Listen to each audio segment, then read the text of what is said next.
Hello, and welcome to the Lucy Liu Show, the fueling station for your mind, business, and life. And now, here's your host, Lucy Liu. Hello, beautiful souls. Thank you for tuning in and choosing me to support your growth journey.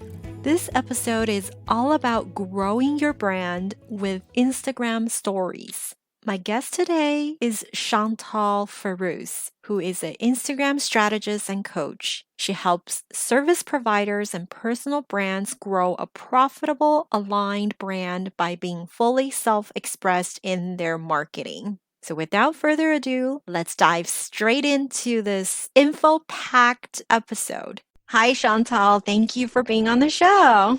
Thank you. Hi, how are you doing? Awesome. Okay, so you are the IG stories expert. So who should be using IG stories? Oh, you're so sweet. I really think anybody who's on Instagram should be using Instagram stories, especially because once upon a time, we would kind of open our apps and start scrolling vertically, right? And so now we kind of open our apps, go way to the top and start scrolling horizontally. And it's a great way to just connect with your audience and build that know, like, and trust factor because you're consistently showing up. You're showing up behind the scenes, sharing your process, and it just gets people hooked. It gets people coming back for more. It gets people really acquainted with you and the services that you're offering. So what should you be posting on Instagram stories? So that really differs for every single person. And I know that that's an answer that a lot of people don't love to hear, but let me break it down this way. So I think that everyone should be starting off with, let's say, 3 to 5 content pillars, which are just topics that you really want to be known for. So that can be a little bit of personal life, something about your services, something promotional, and you can stick to those regularly for a few months and then switch them up based on how that content is performing. But the reason I say 3 to 5 content pillars is because you know what you want to be known for. And that repetition is going to have other people really understanding what you're all about. And so much so that even if they're not your perfect ideal client, they're able to go share with a friend, oh, this girl is all about this, this, and this. And so that really helps your referral system and for you to grow your audience as well. Okay. So what does your pillars look like? So I've recently pivoted my pillars. So I used to do Instagram management, done for you, and I was working behind the scenes for my clients. And now I'm going a little more towards the coaching realm where it's more done with you. And so I'm working one-on-one with my clients and I'm really teaching a lot more about, instead of adding to the stories and templates and the strategies and all of these, copy and paste kind of things, it's more custom. It's more teaching my clients, hey, what do you want to stand for? What are your values? What do you want to be known for? And then helping them guide, go down that route. For myself personally, I definitely talk about authenticity, full self-expression, and how infusing your personality is a good thing. I know a lot of people want to hide behind educational, informative posts, but when you're not sharing your personality and it's just info, that stuff can be learned from anyone else on the internet, from Google, and people really care about how you are showing up to share that information and who you are as you're sharing that information. So it's a lot more about the energy too, and I never used to talk about that piece. And it's easy to say to show up, but it's hard to show up when you are unsure what to say. So on those days when you feel unsure what to say or what to post, what do you do? Okay, so there are 3 great ways to do this. One of them, feel free to document your life. So I think a lot of people get the feeling like, I really need to put on a face of makeup and I really need to look my best and feel my best and show up as this like altered self, where if you just kind of release all expectations and say, hey, I'm going to show up exactly how I am, then it just takes the pressure off. And I just want to remind everybody, we're really all, recording stories with a sink full of dishes and dry shampoo in our hair. And like, that is normal. That's relatable. It's totally, totally fine. And the other thing that I want to share is I will go into like an FAQ, like questions that I've been asked in my past, whether it's from working with clients on my intake form, questions that I've received on Instagram. And I just keep that as a bank anytime somebody asks me certain questions, and I can always refer back and address them. And the last piece is, if you're really unsure what to say, you can always show up either in your feed, in video, in your stories, and poll your audience and ask them like, hey, I'm thinking of doing these 2 kinds of trainings or these kinds of topics. Would you prefer A or B? And just let them lead and then go ahead and address that. And that will cut so much time spent debating on whether or not this will be valuable for your audience. Can you give us a couple more examples of good story prompts? Good story prompts. Okay, this would be for, you said like a female entrepreneur who really wants to share. Can you give me examples of like, what does she do? What are your audience members, these female entrepreneurs? What are their Let's just do a starting coach. Okay, perfect. A starting coach. So I love to share my story, my why. I think that works for everyone across the board. And I actually just recently posted my own story, and it generated so much engagement and so many questions and so many, mutual touch points. And really the thing to share here is what you do, who you help, but also how you got here and why this is important to you. And you'll notice that once you start talking about those things and sharing those things, you kind of light up and the passion in your voice becomes really relevant. And people are drawn to that because people just love good energy. And when you can share so authentically about yourself, you're also inspiring others to show up and do the same for them. And so I think that's always a great place to start is, what's your own story? You know yourself best, and there's no right or wrong answer with that one. Mm-hmm. How about a beginner product-based business? Product-based. Okay, I would absolutely share the highlights of each product. So you can share a photo of each, why it's important. You can share the ingredients I have a background in skincare. So when I think product, that's my go-to, but you can share the utility, who it's for, why this is so incredible, why it's, perhaps better than the competition or other products out there. You can also always do, regardless of your field, behind the scenes. So what is it like when you are sitting down and doing work? You can, hold up a phone and do a time lapse. So another great thing you can do is set up your phone and do a time lapse and just showcase to people how you are behind the scenes on the phone. You might have seen around that a lot of people are posting, what they do on a Monday, a Tuesday, a Wednesday, and then they list out all of the phone calls they have with somebody. They list out all of their to-do. And this really helps people see a behind the scenes of what this business owner is doing and helps them connect to her. So I think that's a really great place to start. Your story, what your products are good for or services, who they help. Any testimonials are really incredible, and you can always evolve from there. Mm-hmm. So do you use a third-party app to make your stories first before you upload to Instagram? So sometimes I do and sometimes I don't. First of all, I always use the Later scheduling tool. That's just my favorite to post. And that allows me to see how all of my graphics and visuals will look in the feed. They give you a grid view, which is amazing. And then in terms of designing my Instagram stories, there are 2 apps that I love, have beautiful templates. One is called Unfold and one is called Storylux. I use both of them quite a bit, but my kind of bread and butter is Canva, which has a pro version, but is also, free to use. And the cool thing about it is you can input all of your brand typography and your brand colors and use any of their templates and just mix and match. And it's a very intuitive newbie Photoshop. When I don't know Photoshop, Canva is my go-to. Absolutely. I also schedule with Later, and I love Canva. Yes, I'll have to check out Unfold and Storylux that you talked about, but they're beautiful. I have just started using Mojo. Mojo is amazing for animated video. I use that too. And I just want to share too, don't get discouraged if at first it's not looking like how you want. Sometimes it takes a little bit of time to get the hang of all of the features that are available to you and then craft your unique look. But I really don't want anyone holding off because it doesn't look perfect, because you really want to just put your stuff out there and get the feedback and see what's working. Sometimes we edit ourselves so much that we're actually doing ourselves a disservice and holding back from something that would be really, really valuable just because maybe the color or font doesn't look as beautiful as we would like. But it's part of the game and it's part of being real. And so I really encourage everyone to just put that out there. Mm-hmm. So what are some things that we can do now to sign more clients? Because, to be real, right? We're being authentic here. We're on stories to serve our clients and sign more clients, not just to have fun. Absolutely. So things that you can do right now.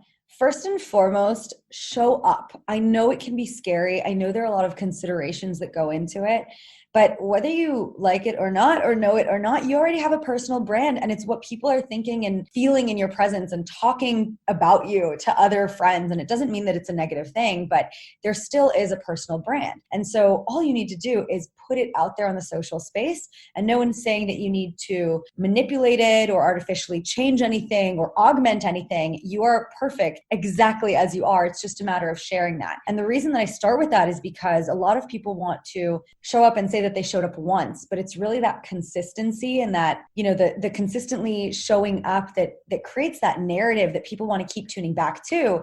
And that includes the clients who are looking to learn from you and who are potential prospects. And so what you do when you show up is also really important. And so some of the things that I love to do is pull your audience. Essentially what you're doing, you're building relationships. And this is key because people love to work with people that they trust. People love to work with people that they know, that they're familiar with. And if you can establish multiple, touch points and multiple commonalities with somebody, you're that much more likely to sign them. The third thing that is so critical that, I myself have been guilty of not doing this is a lot of times we're not talking about our services enough. We're not talking about our products enough and the things we sell. And the reason that this is hindering you is because if people don't know about you and if they don't hear about it over and over, they won't be inclined to purchase. And we need about 8 to 12 touch points to really make a buying decision. And so if you're showing up one time and sharing how incredible your services are, but you don't follow up with a little more oomph to back that up, you are just leaving money on the table. And I think a lot of times we get scared to show up. We think we'll come off as salesy. We think that we are being too burdensome. And why does anybody want to hear about this? It's, I think, a really safe place to talk about your services about once a week. And if you're in a launch, to even go harder multiple times a week. And I just want everyone to remember that when you are selling and showing up and doing all these things on social, you really want to keep your ideal client in mind. Who is the person that you're selling to? Who is the person that will benefit from these services? If you think that you're going to, bother Becky from high school who's following you, but she's not interested in any of your products or services, it really shouldn't be a concern. But if you have 200, 1,000, 10,000, it doesn't matter how many people following you who are genuinely interested in you and your story and your services and products, then it is your responsibility to share it with them how amazing this is, how it can transform their lives, why it's so incredible, and why you recommend it to them. And I think a lot of times when we focus on the end client instead of ourselves, actually everything becomes really easy and falls into place. Absolutely. I go through this a lot with my clients as well, feeling salesy, right? But Yes. You really have to switch that to coming from a place of service. It's not about you. It's not about you showing up. It's about you helping and serving your audience. And if you really believe in what you're selling, if you believe in your own transformation of your own products, then you're not really selling. You're helping. You're making a difference in the world. Right. I would love to share an example. So I was going back and forth and trying to see how can I explain the sales process in a really easy way where I'm not giving other people a new script to replace their old script and a new strategy to replace their old strategy, because I think all of these have really limited us and stifled our creativity. So something you can think about is think about your favorite product, your favorite movie, your favorite whatever it is. For me, I love Celsius energy drinks. I'm obsessed. I'm a huge fan. They allow me to get a great workout in even when I'm tired, and I don't get really jittery after. I don't have the caffeine crash. I'm obsessed with this product. And so if I came to share it with you, I would tell you all about it. Oh my God, Lucy, this is so incredible. I love it. It tastes amazing. You can get it here. The price is amazing on Amazon. I'm just so hyped, right? And if you told me, you know what, I tried it and it's really not my favorite, or you know what, I'm just really not interested at all, that's totally okay. Because I know how incredible this is for me. And when the other person is really interested in this and is having the same kind of issues or struggles that this solves. Let's say there's someone who is trying to get a workout in, but she's a really, diligent about her work and working nonstop. She's a female entrepreneur. She's really exhausted by the end of the day, but she still wants to move and not sit on her couch. That's the kind of person that is going to respond. And so the same goes with your product or service. You can pitch it and sell it, and you sell it with passion, and you're talking about it because you are so clear on the transformation and how incredible it is.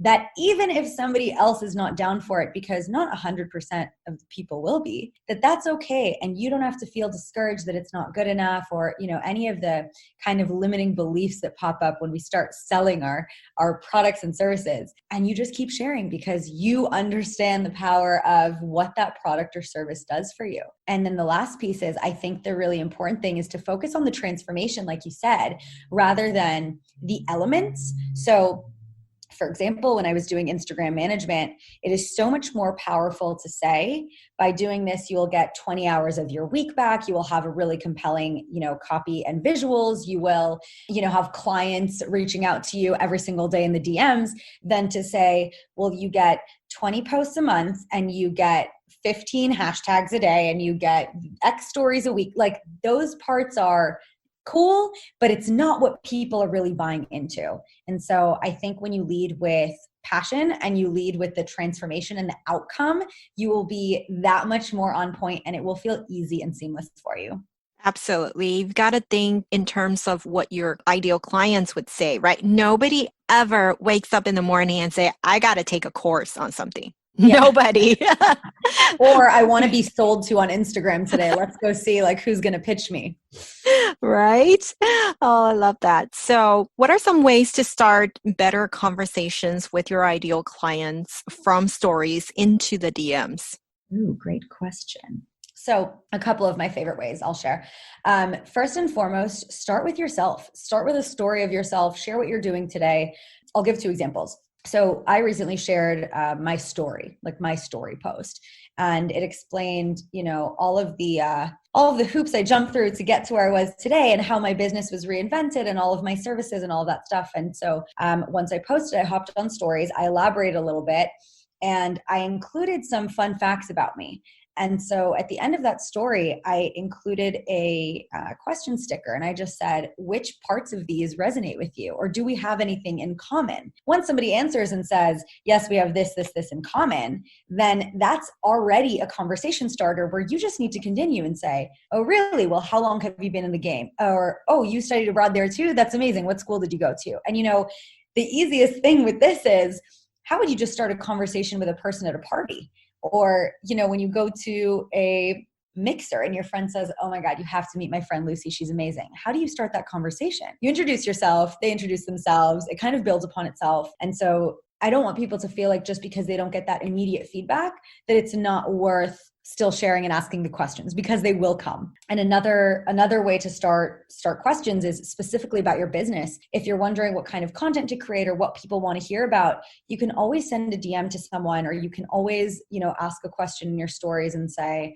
something like, hey, I'm taking time this weekend to craft a lot of content that you guys want to hear, or mini trainings. Would you prefer X or, Y, A or B, whatever. And you put the question sticker in your stories and allow them to vote. And you can go from there and respond to every single one of them, regardless of if they chose A or B, and say, thank you so much. Is there anything else? Or thank you so much. What content have you really appreciated thus far?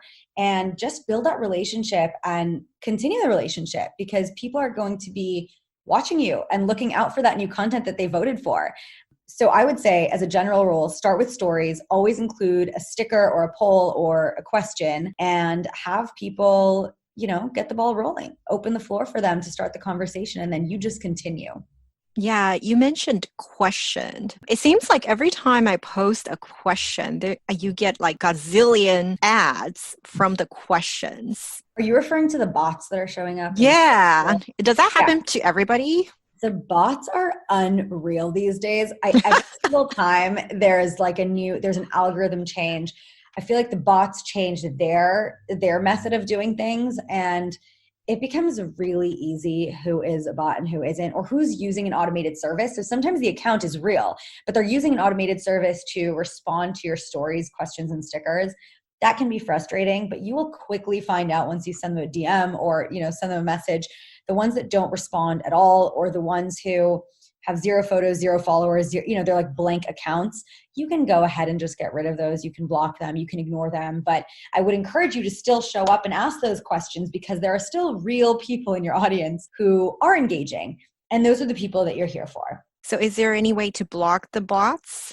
Yeah, actually, when you go into your stories and you view who responded, you can just press on the three little dots or go to their profile and block them from there. I do that a lot, actually, because these are not people who are ideal clients. They're never going to buy from you, and their engagement is false. It's not real. They're not really interested. And so why waste your time, allowing them to continue voting on your polls and giving them attention when they're never going to respond, engage, or purchase?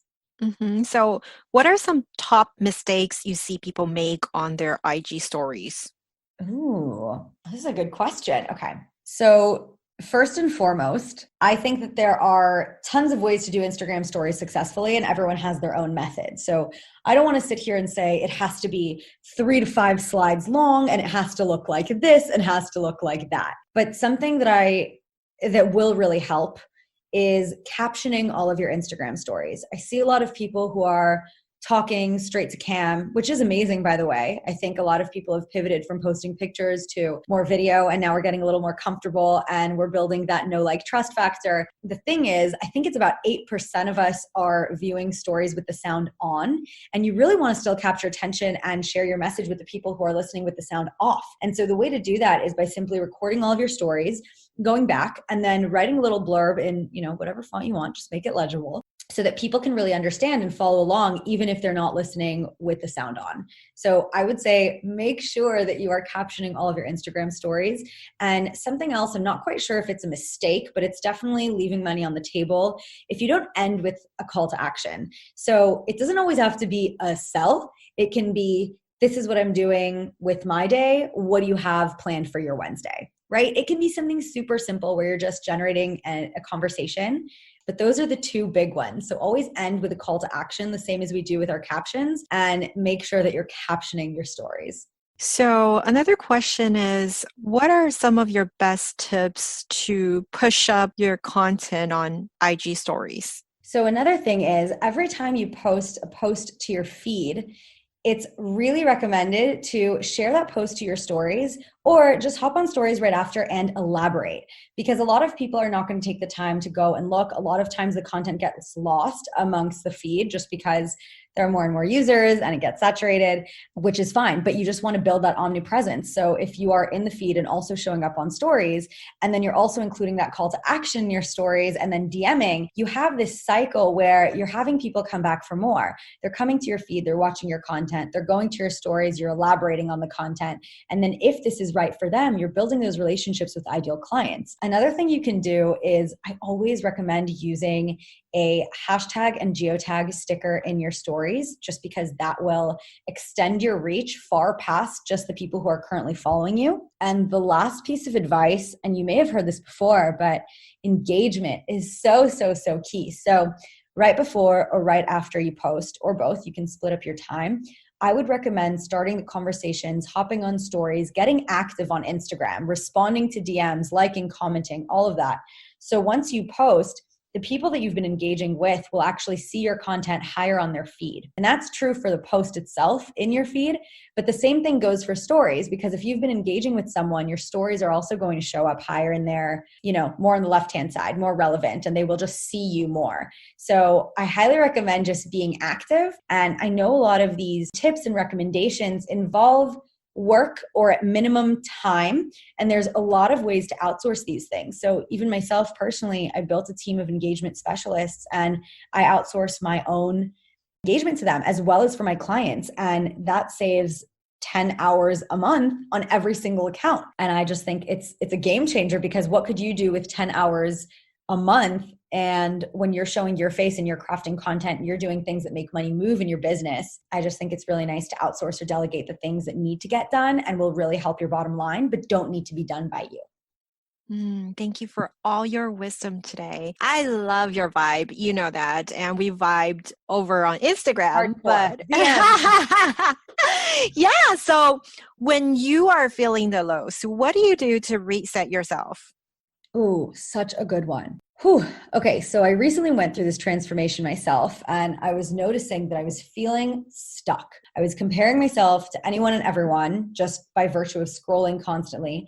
And I know that I'm good at what I do, but there's always someone with more experience, and there's always someone who writes the post before you got to it, and there's always, all of that stuff. And so really what I started prioritizing in my business as part of my strategy is more of a self-care practice. And I know people hear about it all the time, but even that stressed me out. Self-care. I was like, okay, so I need to meditate every single day for 30 minutes and I need to journal for an hour and I need to do all of these things. And everything felt so rigid and structured. And it was like, girl, chill. So really what I started doing was realizing that I can play by my own rules. I can take a break at noon. I can take a break at 2. I can also take a bubble bath in the middle of the day. And I can, not only can I do these things, but they're actually supporting me, because the alternative is push yourself and hustle and grind. And my mind was blocked with that strategy. So as much as I tried, it was like, okay, Chantal, you have 30 minutes, write a caption and go. And I would look at the screen and nothing would come out forever. And so I knew something needed to shift. And so implementing more self-care and leading with my own desires, putting myself first, was a game changer. And now you might say, I don't have time for that. I'm already limited on time. But I want to encourage you to even take a few minutes to put yourself first, because what that does is it raises your energy. So if you're a coach and you are not putting yourself first, or you're really drained, the way that you show up for your clients is going to be a watered down version of you, and people feel that. Same goes with your creative energy, right? If you are really stressed and really drained and you're trying to force creativity, it's never going to work. You are going to sit there and things are going to take you 10 times longer than they need to.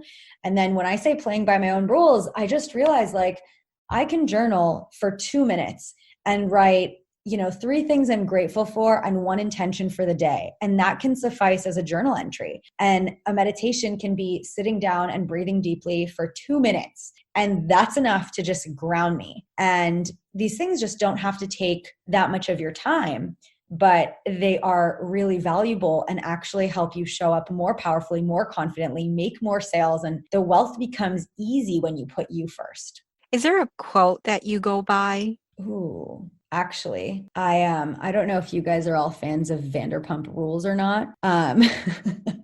However, there was a quote that Stassi said, and I know this sounds silly, but it was something like, if you don't think that you're the Beyonce of your friends group, then what are you even doing with your life? Something along those lines.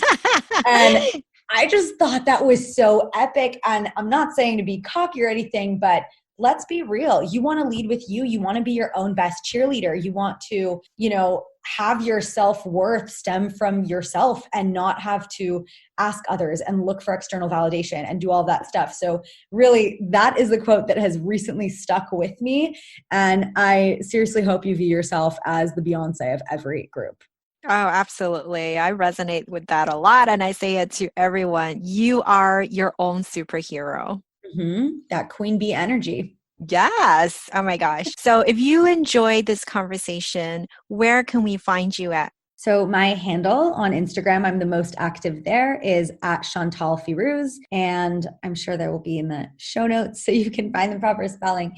And my website is whitecoat.media. Thank you so much, Chantal. Yes, it will be in the show notes. And say hello to Chantal. Tell us you enjoyed this conversation and your biggest takeaways. Thanks, Lucy. Have a beautiful day. To all the beautiful souls listening, thank you for joining me on this episode of The Lucy Liu Show. When I'm not podcasting, I am coaching high-achieving women in life transitions, getting unstuck, kissing overwhelm goodbye, and living a more joyful and fulfilled life through strategic goal setting and mindset transformation. It would mean the world to me if you subscribe, rate, or share this with a friend. And don't forget to join me for the next episode. Remember, there is always a way, and more blessings are coming your way. For free resources and show notes, head over to lucylucoaching.com.